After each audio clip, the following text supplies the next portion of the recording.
వాళ్ళకి సరిగ్గా ఫుడ్ పెట్టలేని పరిస్థితిలో కాంగ్రెస్ పార్టీ ఉంటే దిగిపోవటం బెటర్ కదా అనే ప్రశ్నలకు ఏం సమాధానం చెప్తారు?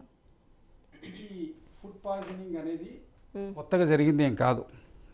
గత టీఆర్ఎస్ ప్రభుత్వంలో కూడా చాలా ఇన్సిడెంట్స్ ఉన్నాయి.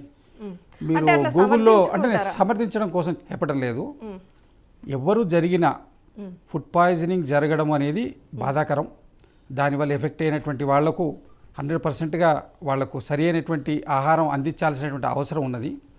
దీనికి ప్రధానమైనటువంటి కారణం ఏంటంటే 10 సంవత్సరాలుగా గాడి దప్పినటువంటి వ్యవస్థ. 10 సంవత్సరాల నుంచి బీఆర్ఎస్ అధికారంలో ఉన్న సమయంలో గాడి తప్పినటువంటి వ్యవస్థ సరైన ఉండకపోవడం, అక్కడ ఉన్నటువంటి మేనేజ్మెంట్. ఇప్పుడు ఏముంటుందండి, జెడ్పీహెచ్ఎస్ స్కూల్స్లో కానివ్వండి, గురుకులాల్లో కానీ ఇంగ్రీడియంట్స్ అంటే ఆహార పదార్థాలు ప్రభుత్వం సప్లై చేస్తుంది. అక్కడ వండి పెట్టేటువంటి వాళ్ళు ఇక్కడనేమో మహిళా సంఘాలు వండి పెడతారు, అక్కడ వాళ్ళు స్కూల్ వాళ్ళు వండి పెడతారు, కాంట్రాక్టర్స్ గురుకులాల్లో సప్లై చేస్తారు. ఈ ఫుడ్లో ఉన్న ఫుడ్ పాయిజనింగ్ అంటే జనరల్గా ఎక్కడ జరుగుతుంది, వాడేటువంటి పదార్థాల లోపల ఏదన్నా వాళ్ళ బియ్యం కానివ్వండి, కూరగాయలు కానివ్వండి, పప్పులు ఉప్పుల్లో ఏదన్నా పురుగులు రావడం కానివ్వండి, అక్కడ ఫుడ్ కంటామినేషన్ అనేది ఎక్కడ జరుగుతుంది, ఆహార పదార్థాల్లో ఉండడం, ప్రిపరేషన్లో ఉండడం. ఆహార పదార్థాలు సప్లై చేసేటువంటిది ప్రభుత్వం సప్లై చేసేటువంటి ఈ జెడ్పీహెచ్ఎస్ స్కూల్లో జరిగింది. అక్కడ గురుకుల పాఠశాలలో కాంట్రాక్టర్స్ సప్లై చేస్తాడు. తర్వాత ప్రిపరేషన్ ఇక్కడ మహిళా సంఘాలు చేస్తాయి. అక్కడ వచ్చేసి వాళ్ళు ఏం చెప్తున్నారు, అక్కడ మహిళా సంఘం వాళ్ళు 40 కిలోలు పట్టేటువంటి రైస్ దాంట్లో 60 కిలోలు వండించారు అంటే అక్కడ ఉన్నటువంటి కొంత మేనేజ్మెంట్ లోపం ఉంది.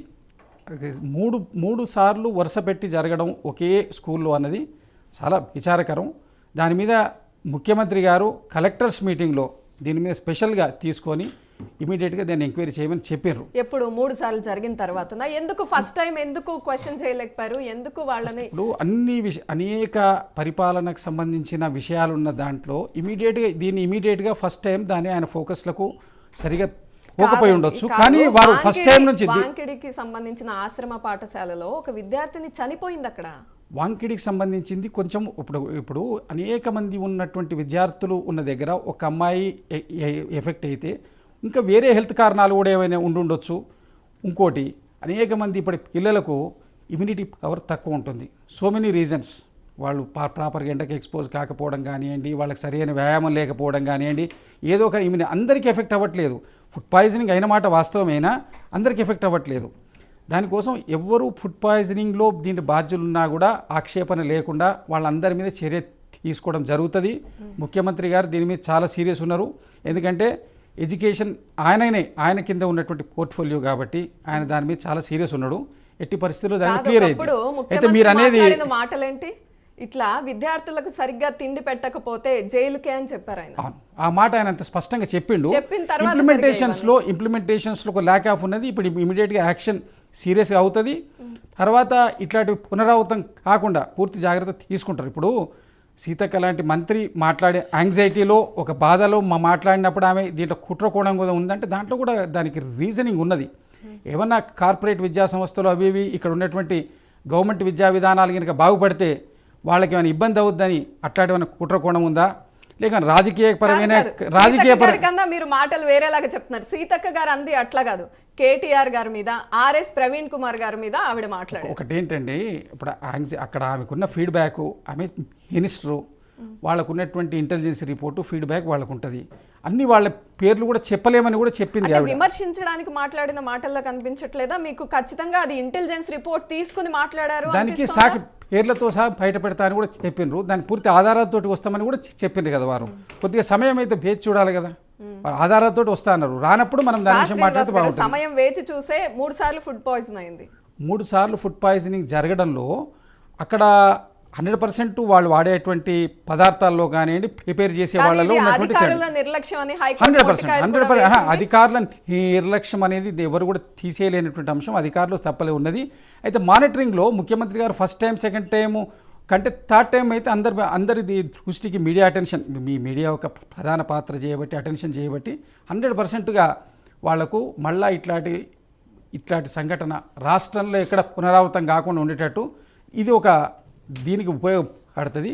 నెగటివ్గా ఒక దయచేసి మీ అందరికీ రిక్వెస్ట్ ఏంటంటే దీన్ని నెగటివ్గా చేస్తే వల్ల ఎంత ప్రమాదకరమైన అంశం దాగి ఉంది దీని వెనకంటే గవర్నమెంట్ అండ్ గురుకుల పాఠశాలలో తల్లిదండ్రులు పిల్లలను పంపడానికి భయపడితే విద్యా వ్యవస్థ పూర్తిగా కూడా ప్రైవేట్ రంగానికి చేతికి పోయే ప్రమాదం ఉంది.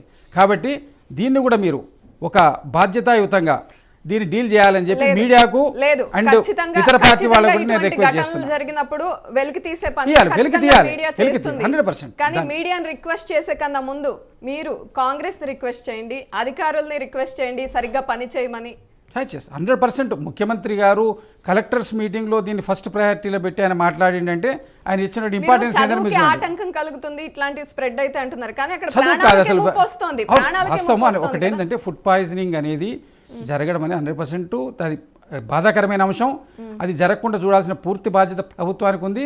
ప్రభుత్వం దాన్ని పూర్తిగా కేర్ తీసుకుంటుందని చెప్పి దానికి కన్సర్న్ ఉన్నటువంటి ముఖ్యమంత్రి గారు అందరు మంత్రులు స్పందించారు దాని మీద. మ్యాక్సిమం చాలామంది క్యాబినెట్ మంది ముగ్గురున్నారు మంత్రులు, ఎమ్మెల్యేసు. నిన్న ఇవాళ అనేకమైనటువంటి నియోజకవర్గాల్లో ప్రతి ఎమ్మెల్యే అక్కడ ఉన్నటువంటి ఆశ్రమ పాఠశాలలు, గురుకులాలు, రోజు మిడ్ డే మీల్స్ ఇవన్నీ చెకప్ అనేది అయింది. దీనివల్ల కొంత మనకు అలర్ట్నెస్ అనేది వచ్చింది. 10 సంవత్సరాలుగా గాడి తప్పిన వ్యవస్థను దీంట్లో పర్టికులర్గా చేయాలనేటువంటి అంశం ప్రయారిటీలోకి వచ్చింది. అంతవరకు మీరు చేసిన పాత్ర బాగుంది. ఇంకా దానికి కూడా దీన్ని దయచేసి ఈ స్కూల్స్ను వీటిని ఈ సిస్టమ్ను దెబ్బతీసే ప్రయత్నం చేయొద్దని ప్రతిపక్షాలకు అండ్ మీడియాకు కూడా నేను పార్టీ వైపు నుంచి రిక్వెస్ట్. రైట్, దత్తాత్రేయ గారు ఏ విధంగా చూస్తారు ఈ ఘటనలన్నింటినీ? నమస్తే అండి, యోయో టీవీ ప్రేక్షకులకు, ప్యానెల్లో ఉన్నటువంటి మిత్రులకు గుడ్ ఈవినింగ్. దేశంలో